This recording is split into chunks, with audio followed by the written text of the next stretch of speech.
High বন্ধুরা, আজ আমি আপনাদের একটা দুর্দান্ত স্বাদের রেসিপি বানিয়ে দেখাবো। আমরা হচ্ছি বাঙালি হচ্ছে মাছে ভাতে বাঙালি, তাই আজকে আমি পটল আর আলু দিয়ে মাছের ঝোল বানিয়ে দেখাবো। খেতে দুর্দান্ত লাগে এইভাবে রান্না করলে। এখানে মাছ নিয়েছি, মাছটা কেটে ধুয়ে নিয়েছি, লবণ আর হলুদ মাখিয়ে নেব। আর এখানে আলু আর পটল নিয়েছি, 500 গ্রাম মতো পটল নিয়েছি, আলু নিয়েছি 4-5টা মতো। মাছে লবণ আর হলুদ মাখিয়ে রেখে দিব।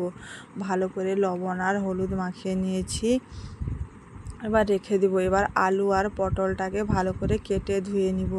আলু খোসা ছাড়িয়ে কেটে নিব, পটলের উপরের অংশটা চেঁচে নিব, দিয়ে একটা পটলকে দুটো করে ফালি করে নিব। আলুটা এইভাবে কেটেছি আর পটলটাকে এইভাবে কেটেছি, দেখতেই পাচ্ছ বন্ধুরা। এদিকে আদা রসুন পেঁয়াজ ছাড়িয়ে নিব, দিয়ে শিলনোড়ায় বেটে আনবো। আদা আর রসুন পেঁয়াজ ছাড়িয়ে নিয়েছি, কেটে নিব, দিয়ে শিলনোড়ায় বেটে নিব। বাটার আগে মাছটা আগে ভেজে নিই। উনান জ্বালিয়ে দিয়েছি, কড়াই বসিয়ে দিয়েছি, কড়াইয়ে তেল গরম হয়ে গেছে। এবার একে একে করে সবগুলো মাছ ভেজে নিব। একদম লাল লাল করে ভাজতে হবে। ঝোলের মাছ একটু লাল লাল করে ভাজলে খেতে ভালো লাগে। মাছগুলো এক পিঠ হয়ে গেছে, এবার উল্টে পাল্টে লাল লাল করে ভেজে নিব। মাছগুলো সব উল্টে পাল্টে লাল লাল করে ভেজে নিতে হবে। দেখতেই পাচ্ছ বন্ধুরা, মাছগুলো সব উল্টে পাল্টে লাল লাল করে ভেজে নিয়েছি। আরও একটু ভাজা হোক। ওইদিকে শিলনোড়ায় পেঁয়াজ কেটে নিয়েছি, পেঁয়াজ রসুন আদা একে একে করে বেটে নিব।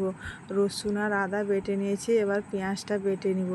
পেঁয়াজ বাটা হতে থাক। এদিকে মাছটা ভাজা হয়ে গেছে, তুলে নিব। মাছ ভাজাটা তুলে নিয়ে ওই তেলে, মাছ ভাজার তেলে পটলটাকে 50% মতো ভেজে নেব। পটলটা তো একটা জল জল ভাব থাকে, তাই আগে পটলটা ভাজবো।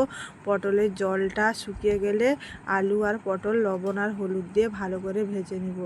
মাছটা ভাজা হয়ে গেছে, তুলে নিয়েছি।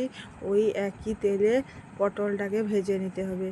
একে একে করে সবগুলো পটল দিয়ে ভালো করে পটলটাকে 50% ভেজে নিব। কারণ পটলটা আগে দেওয়ার একটা কারণ আছে। পটলের গা থেকে প্রচণ্ড জল বেরোয়, তাই পটলটাকে একটু ভালো করে ভেজে নিলে পটলের গা থেকে জলটা শুকিয়ে গেলে আলুটা দিয়ে দিব। দিলে আলু আর পটল সব একসঙ্গে ভাজা হয়ে যাবে। এই জন্য আমি পটলটাকে আগে দিয়েছি।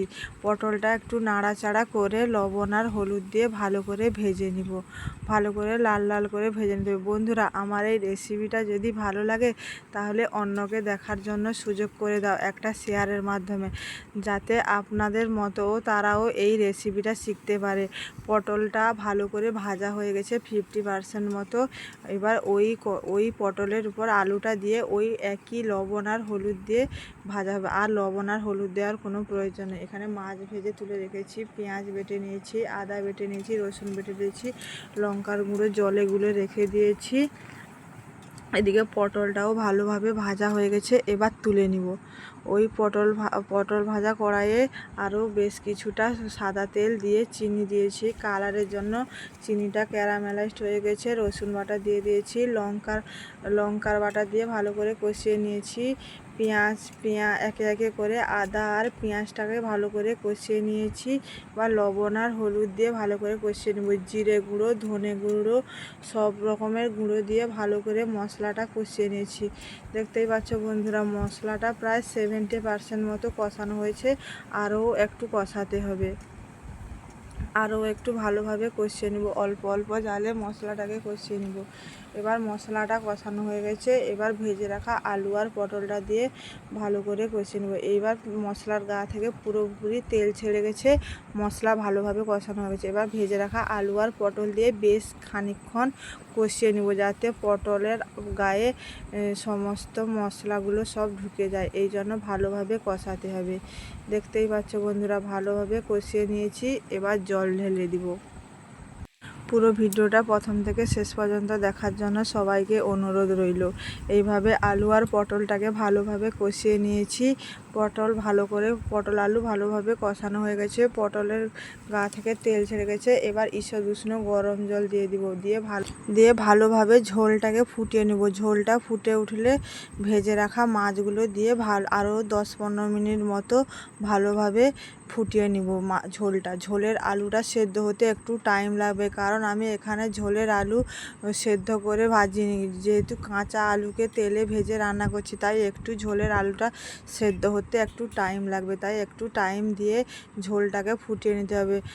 বেশ খানিকক্ষণ আলু আর পটলটাকে ঝোলের সঙ্গে ভালো করে ফুটিয়ে নিয়েছি। এবার ভেজে রাখা মাছগুলো দিয়ে আরও 10 মিনিট মতো ধিমে আঁচে ফুটিয়ে নিব। দিলে ঝোলটা পুরো মাখো মাখো হয়ে যাবে। আপনারা যদি ঝোল খেতে চান তাহলে ঝোল রাখবেন, আর যদি ঝোল খেতে চান না, আরও একটু ঝোলটাকে শুকনো শুকনো করে মাখা মাখা কষা কষা মতো করে নেবেন। আমাকে তো ঝোলটা খেতে ভালো লাগে, তাই একটু ঝোল ঝোল রাখবো।